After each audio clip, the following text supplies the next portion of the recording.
Hi friends, आप देख रहे हैं फिल्मी खिचड़ी। मैं हूं आशीष और इस बार इंडियन आइडल कैसा रहा ये बताने के लिए आ गई हूँ, रिव्यू देने के लिए आ गई हूँ। और साथ ही फ्रेंड्स मैं यहाँ बताना चाहती हूँ, 2 डेज थे।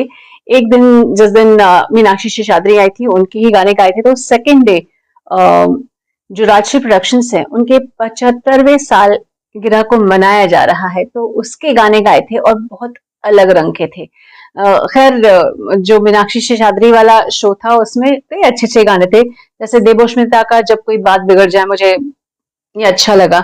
रूपम का लंबी जुदाई जब उन्होंने गाया, मुझे वो भी अच्छा लगा। और पीछे जो बांसुरी चल रही थी उसकी मैं खास तौर पर से तारीफ करना चाहती हूँ, बहुत सुमधुर बांसुरी बजाई गई थी।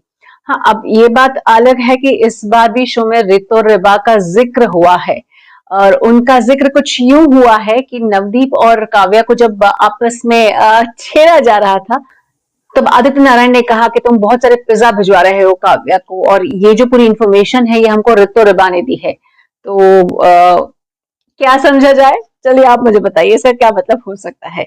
सेकेंड डे जो कि मैं बात करना चाहती हूँ, राजश्री स्पेशल था, और मेरे हिसाब से अनजाने अन गाने तो मैं नहीं बोलूंगी सुने हुए नहीं है, क्योंकि म्यूजिकली बहुत हिट फिल्म्स भी दी हैं, म्यूजिक भी बड़ा हिट रहा है राजश्री का।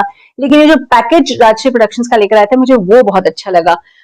स्पेशली चिराग का गोरी तेरा गाँव बड़ा प्यारा, और बमन ईरानी ने जब सारी उम्र ये वाला गाना गाया, आई थॉरली एंजॉयड इट। और फिर विनीत ने चाहूंगा मैं तुझे शाम सवेरे वाला गाना गाया है। तो इन सब इसी दौरान मैं गई थी सूरज बाबू से मिलने के लिए, राजश्री प्रोडक्शंस में वहां गई थी इंटरव्यूज के लिए, ऊंचाई के लिए। और ऐसे में मेरी बातचीत हुई सूरज जी से। सूरज जी ने अपना रिव्यू क्या दिया है इस बार के इंडियन आइडल को देखने और उसमें शरीक होने के बाद, जरा वो भी सुन लीजिए। तो हाल ही मैंने इंडियन आइडल में देखा था, और वो जो 75 इयर्स सेलिब्रेशन देखा था, मैं बहुत खुश हो गई थी। आप सच्ची बताइए, आपको कितना मजा आया वो सेलिब्रेशन देखने में?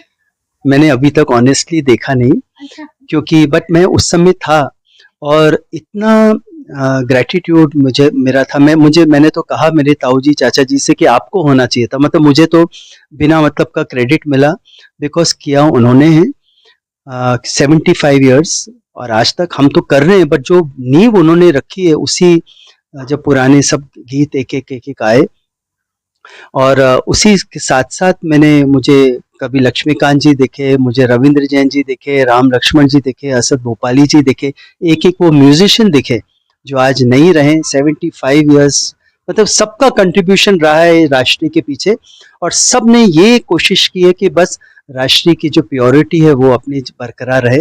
एसपी जी, बालू जी, मतलब सब मुझे सब, लता जी, ऐसे सब मुझे उस समय वही लोग दिख रहे थे। और उसके ऊपर वो जो संगीत और इंडियन आइडल का प्लेटफॉर्म जो मतलब मैंने देखा कि इतनी लगन से काम करते हैं वो, आई हैव टू टेल।